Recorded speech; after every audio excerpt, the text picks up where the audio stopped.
punch that took the steam out of Nick Wilshire. May mga knockout na hindi mukhang laban, parang bitay.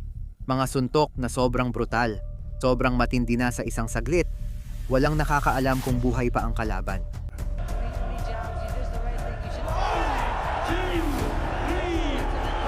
Sobrang nakakamatay ang mga knockout na ito, parang kamatayan na. Muerte. Good right hook to the body and the head by Moore.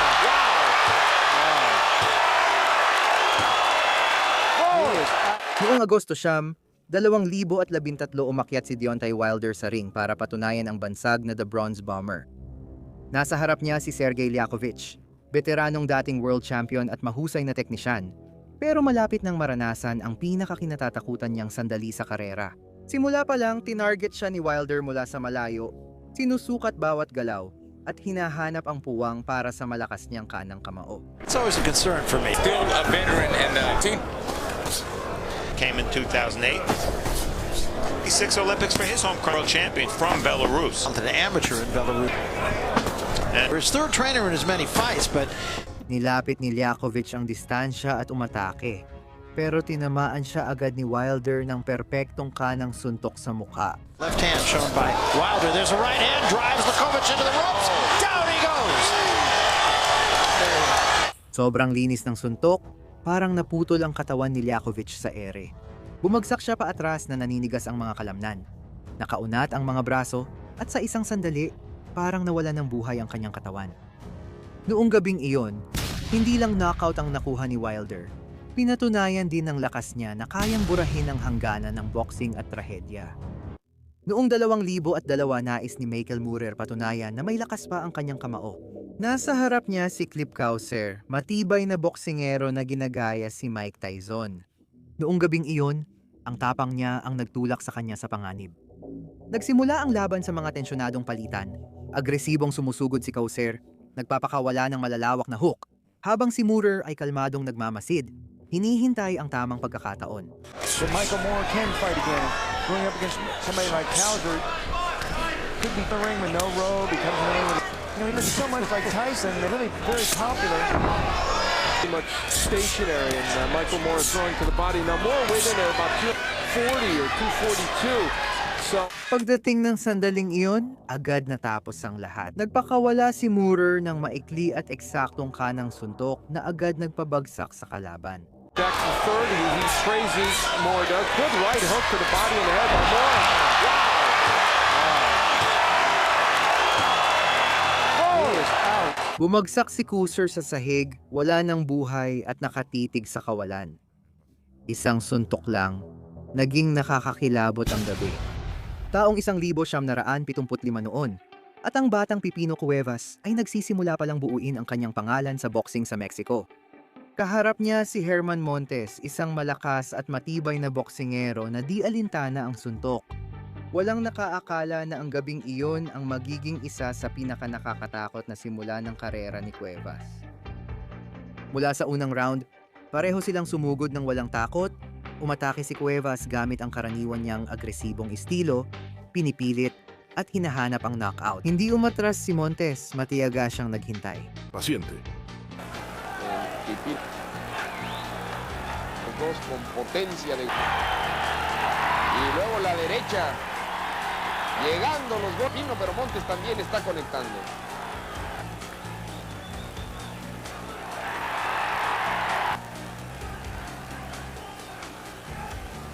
Tocar su bailarín. Su tremendo. Llegando ahora. Sa gitna ng palitan, nagpakawala siya ng malupit na hook sa mukha. Izquierda de Pipino. Izquierda de Montes y Pipino se va a la lona. Tumama ang suntok na may matinis na tunog. Parang may sumabog sa ring. Bumagsak agad si Cuevas, nawalan ng malay, nanginig saglit bago tuluyang di gumalaw sa lona. Isang nakakabahalang knockout na marahas ang tumatak sa mga unang taon ni Pipino Cuevas. Isang pagbagsak na mas parang pagbitay kaysa pagkatalo. Sa kanyang debut, isang suntok lang ang kinailangan ng higanting Chino na si Tai Shandong para magmarka sa boxing. Como que cuando se avienta, lo empuja, trata de empujarlo y pues es ilegal eso. Matapang na sumugod si Gouch na sinusubukang makapagsuntok. Pero sa isang kisap mata, pinakawalan ni Dong ang isang napakalakas na kanang suntok na tumama ng diretso sa kanyang ulo.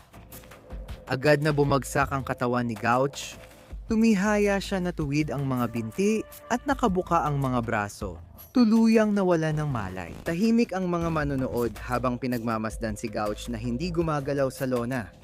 Isang suntok lang, isang katawan na hindi na tumutugon, at ang pagsilang ng isang halimaw. Noong 1976 si Roy Jones Jr. ay itinuturing ng isang pambihira, isang boksingerong parang may kapangyarihang higit pa sa tao. Dahil sa bilis, reflex at kumpiyansa niya, karamihan sa kalaban niya ay parang baguhan sa ring. Noong gabing iyon, kalaban niya si Art Ceruano, isang matibay na boksingero. Pero malalaman niya agad ang pakiramdam ng makaharap ng pambihirang talento. Sa unang round pa lang, nilaro at pinoprovoke na ni Jones si Ceruano sa pamamagitan ng pagsasayaw at pagbaba ng kamay sa harap niya.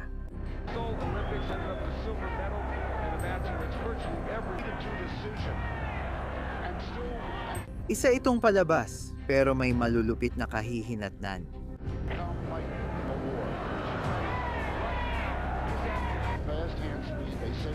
Natapos ang ikatlong round, nagpakawala si Roy ng malalakas na suntok at nang gumanti si Ceruano, tinamaan siya ng matinding kanang suntok sa mukha.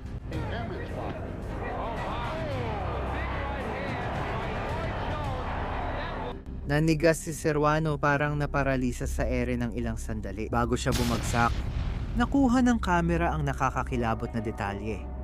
Nakatulala ang mukha, nakabuka ang bibig, lutang ang mga mata, at tila mula sa pelikula ng katatakutan ang kanyang ekspresyon. Agad pinatigil ng referee ang laban, hindi gumalaw si Ceruano, habang malamig na tinaas ni Roy Jones Jr. ang mga braso na parang karaniwang laban lang ito. Isa ito sa mga knockout na tumatak sa mga tagahanga habang buhay. Hindi lang dahil sa tindi ng suntok, kundi dahil din sa nakakatakot na itsura ng huling eksena. Ang itsura ng isang lalaking tuluyang napabagsak ng bilis at lakas ni Roy Jones Jr. Karaniwang gabi ng boxing iyon, hanggang nagpa siya si Mark Breland na ipakita ang kanyang kapangyarihan sa laban. Sinusukat ng dating Olimpikong kampeon ang kalaban, at sa tamang oras, pinakawalan niya ang perpektong kanang suntok sa mukha ni Ariel Conde. He's tested a lot of good guys for some distance before he finally went away. And we'll see how long that plays out. This is... Ang tama ay tuyo at brutal. Bumagsak si Conde na parang naputol ang tali, nanigas, lutang ang tingin at walang reaksyon. Hindi na nagbilang ang referee. Wala nang magagawa. Isang suntok, isang segundo, nakakatakot ang wakas. Pantay ang simula ng laban, nag-ingat sila sa suntukan hanggang nakuha ni Sean Heron ang tamang tiyempo. Tinamaan ng kaliwang hook si Paul Burton kaya unang beses siyang bumagsak sa lona. Nakatayo si Burton kahit nanginginig. Sinubukan niyang bumawi pero nakatakda na ang kapalaran niya. Hinabol siya ni Heron ng kalmado at biglang sumabog ang isang malakas na kanang suntok sa kanyang panga.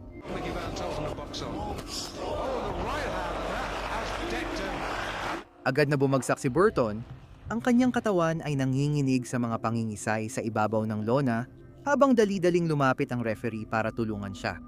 Parang suntok na tinatanggal ang kaluluwa sa katawan. Isang maikli, mabangis at walang babalang palitan yun. Pareho silang todo suntok hanggang sa tinamaan ni Nicky Boyd si Brian Wright ng perpektong kanang suntok sa mukha. It's quite a good.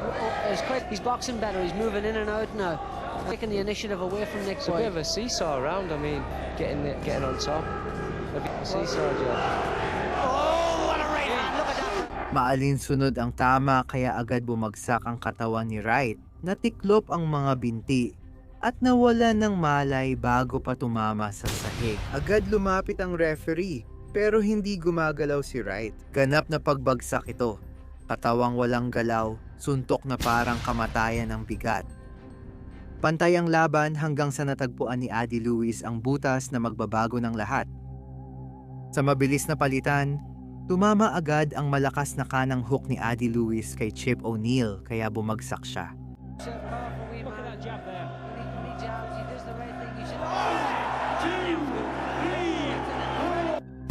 Bagsak siya sa lona pero nakataas pa rin ang isang braso.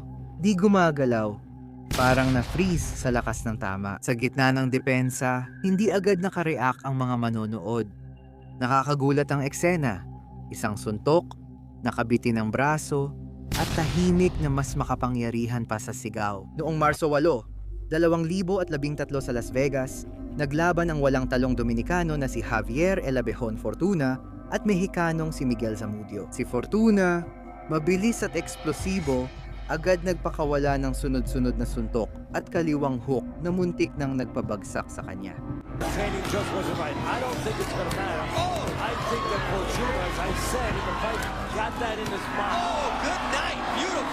Ngunit ito na ang simula ng katapusan.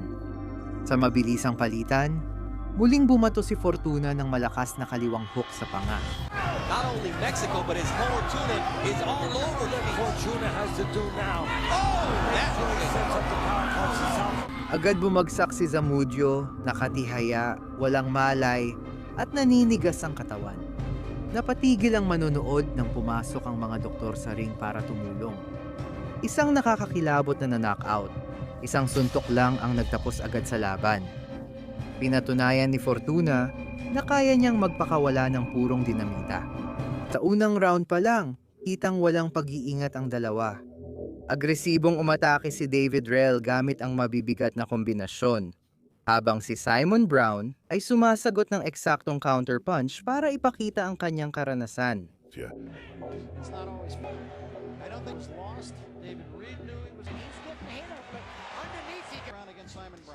Maikli at matindi ang digmaan. Sigawan ang mga tao sa bawat palitan ng suntok.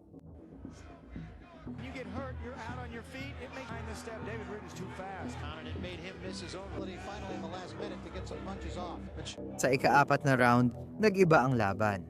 Sinukat ni Rell ang distansya at nang umatake si Brown, pinakawalan ni Rell ang perpektong kanang suntok na parang martilyong bumagsak sa mukha ng kalaban. It's not a huge jab. There's a right hand off the jab. Down he goes. And that should do it. Matindi ang tama. Bumagsak si Brown paatras na nakataas ang mga guwantes. Parang pinoprotektahan pa rin ang sarili kahit wala na siyang malay. Bagsak siya sa lona, tuwid ang binti, nanginginig ang braso bago tuluyang bumagsak. Lumapit ang referee, pero hindi na kinailangang magbilang. Itinaas ni Rell ang kamay niya na walang ngiti o pagdiriwang. Alam niyang tama ang ginawa niya. Ang kanang suntok na iyon ay hindi lang basta suntok, kundi isang hatol na naghiwalay sa kaluwalhatian at takot. Knockout na nagpapaalala kung bakit maganda at nakakatakot ang boxing. Ika-20 ng Nobyembre, 2010, sa Atlantic City, hinarap ng Argentinong si Sergio Maravilla Martinez si Paul Williams sa isang inaabangang rematch. Noong una silang nagkita noong 2000 siyam dikit at madugo ang laban, at nanalo si Williams sa majority decision. Kaya naman, ang ikalawang laban na ito ay nangangakong magiging isa na namang epic na labanan. Simula pa lang, agresibong lumabas si Williams at pinakawalan ang kanyang kilalang sunod-sunod na suntok. Both men were down in round 1 by Martinez.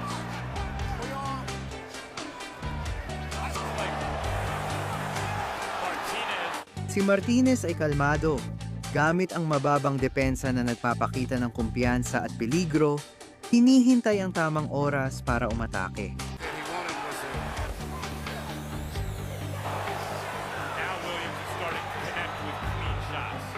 Sa ikalawang round, nagpakawala si Williams ng pabaya na suntok, dahilan ng pagbukas ng depensa niya. Nakita yon ni Maravilla, umikot siya gamit ang buong bigat ng kanyang katawan at pinakawala ng isang perpektong kaliwang hook. Eksaktong-eksakto ang timing.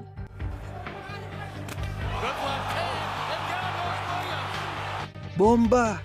Malakas ang tama ng hina si Paul Williams sa ere at bumagsak parang estatwa. Tumama ang ulo niya sa lona na walang reaksyon at ang mga binti niya ay yumuko sa nakakakilabot na posisyon. Hindi pa nagsimula ang referee magbilang. Wala nang binilang, natahimik muna ang mga tao bago sumigaw sa gulat. Ilang minutong hindi gumalaw si Williams na nagdagdag pa sa drama ng eksena. Ang knockout na iyon ay itinanghal na Knockout of the Year ng The Ring Magazine at ngayon ay kilala bilang isa sa pinaka-nakatatakot sa kasaysayan ng boxing. Hindi lang nakuha ni Sergio Maravilla Martinez ang panalo sa rematch. Lumika siya ng brutal at di malilimutang kabanata sa kasaysayan ng esports gamit ang kanyang kaliwang suntok. Darren Westover laban kay Nicky Watman. Ang sagupaan ni Westover at Watman ay tila isang laban ng pagsukat sa simula. Pareho silang nagtatantiyan ng distansya, ngunit isang pagkakamali lang ang kailangan para dumating ang sakuna. Yeah, maybe just a little question. The raw power is certainly that. That was just Sa round 2, tinamaan ni Westover ng malakas na kanang suntok ang panga ni Watman.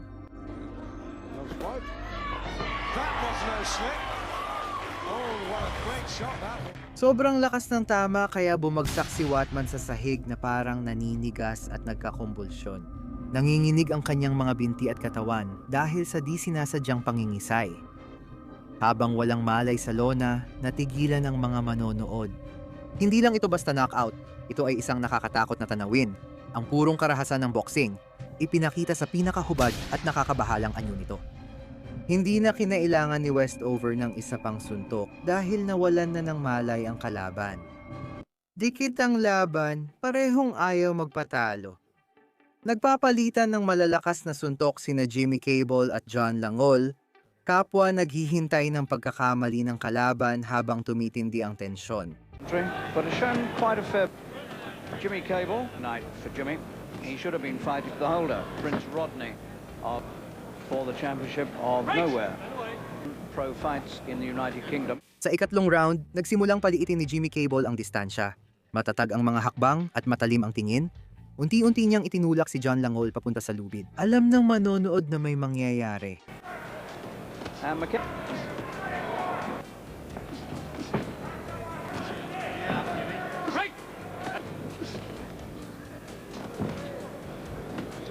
Biglang dumating ang malakas at tuyong kanang suntok na tumama sa mukha ni Langol. a punch that took the steam out of Nick Wilshire. Oh, I said he wasn't much of a puncher. Oh. Just coming to the end of the first. And he's up at 8, but he's on rubber legs, and Sydney... Dahil sa impact, agad siyang bumagsak sa lona at nabiluktot ang katawan. Knockout iyon na di na kailangan ulitin. Isang suntok lang, biglang bagsak, paalala na sa boxing, pwedeng matapos agad ang laban. Kapag nasa ring si Julian the Hawk Jackson, alam ng lahat na may maaaring masamang mangyari. Grabe ang lakas niya. Isang suntok lang kaya niyang baguhin ang laban. Napakaikli ng laban. Jackson.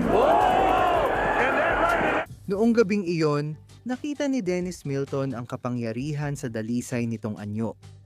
Sinubukan niyang magboxing mula sa distansya at gumalaw-galaw. Diretsong sumusuntok siya para iwasan ang gulo.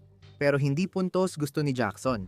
Katapusan ng hanap niya. What he has to do to upset Jackson is Dennis Milton, who is 16-2. He may be an active fighting. Sa tuwing lumalapit siya, parang tumitindi ang hangin, na para bang ang buong estadyo ay nagpipigil ng hininga. You have to get in there in competition. Julian Jackson, who is learned.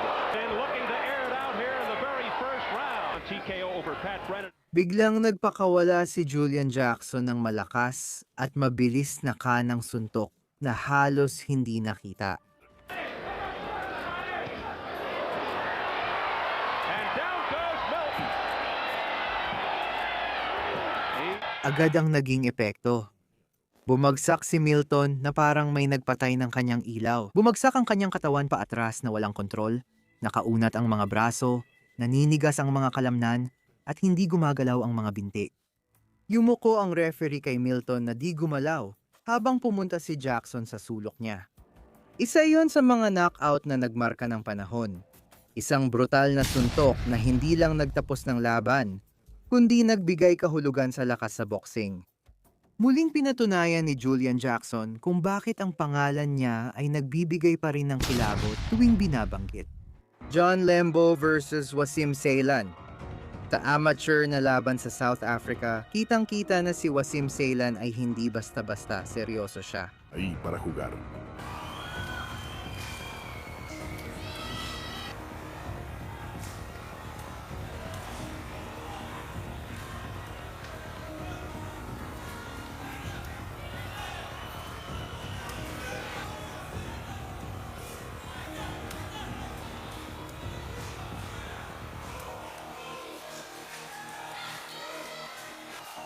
Get on.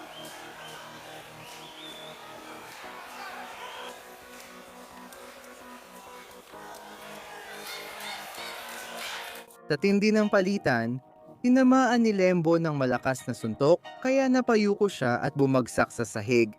Waring napuruhan sa lakas ng tama.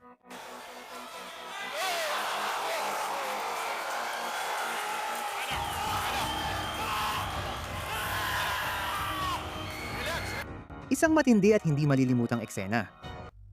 Walang pag-aaral o babala.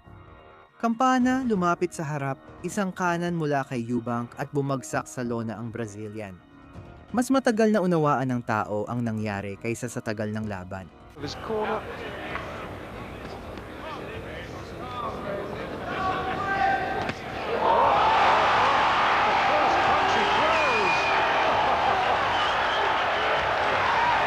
Isang suntok, 20 segundo katahimikan. Tumalikod si Eubank na walang selebrasyon, tapos na ang palabas. Noong 2015 sa Pilipinas, sumalang sa ring si Jason Pagara gamit ang kanyang lakas. Ngunit gabing iyon, hindi lang panalo kundi knockout na nagpigil hininga sa mga nanonood. Sa mga unang minuto, sinubukan ni Billy Zumba na panatilihin ang distansya sa pamamagitan ng paggalaw at mabilis na mga kombinasyon. Pero dahan-dahang inipit siya ni Pagara, suntok kada suntok, hanggang sa mabasag ang depensa niya.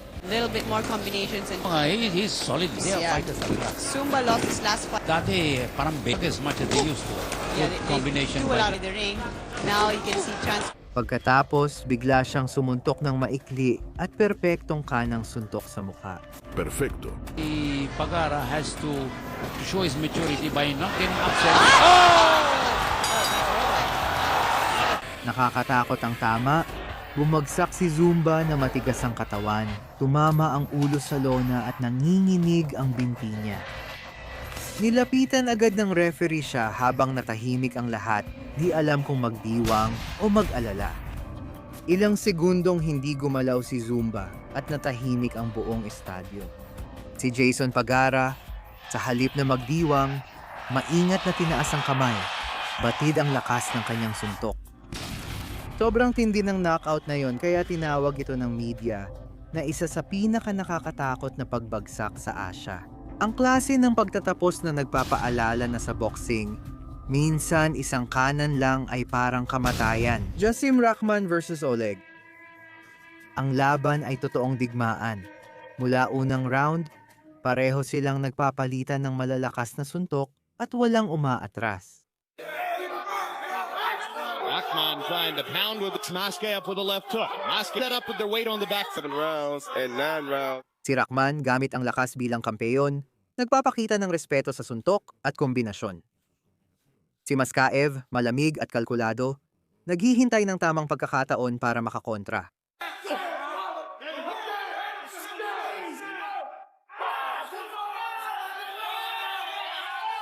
Rahman hurt a little bit from the right hand he landed, and he to have taken him away to a traditional training camp. Maskaev starting to show to come back with a late round comeback. Lands his own right from Maskaev's right ear. Left ear. Sa ikawalong round, dumating ang trahedya. Malakas na cross ni Maskaev tumama sa mukha ni Rahman. In some fights about Rahman has stamina.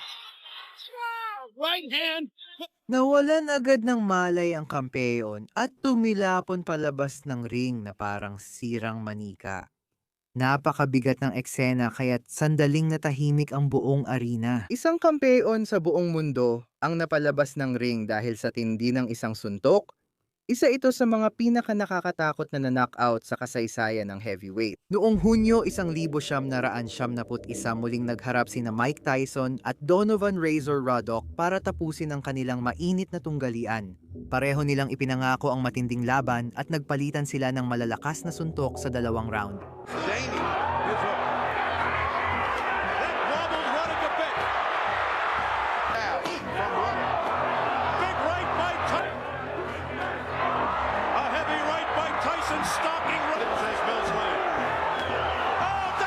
Nakita ni Tyson ang pagkakataon at isang malakas na right hook ang tumagos sa depensa ni Ruddock dahilan ng pagbagsak niya sa lona. Hard shot. There goes Ruddock again. He's down for the second time. 4, 6, 7, 8. Nagsaya ang mga tao habang nagbibilang ang referee at natitigatig na tumayo si Ruddock. Alam niyang lumalayo na ang laban sa kanya. Ang iisang suntok na iyon ang nagpasya sa rematch at nagpatunay sa buong mundo na ang lakas ni Tyson ay hindi lang panalo sa laban, kundi nagtatapos din ng mga alitan. Mga suntok na sobrang marahas na parang tumigil ang oras, mga katawan na hindi gumagalaw, mga tingin na walang laman, at ang ganap na katahimikan ng mga tao na hindi alam kung knockout ba ang nasaksihan nila o isang trahedya. Sa boxing, isang suntok lang ang pagitan ng tagumpay at kamatayan.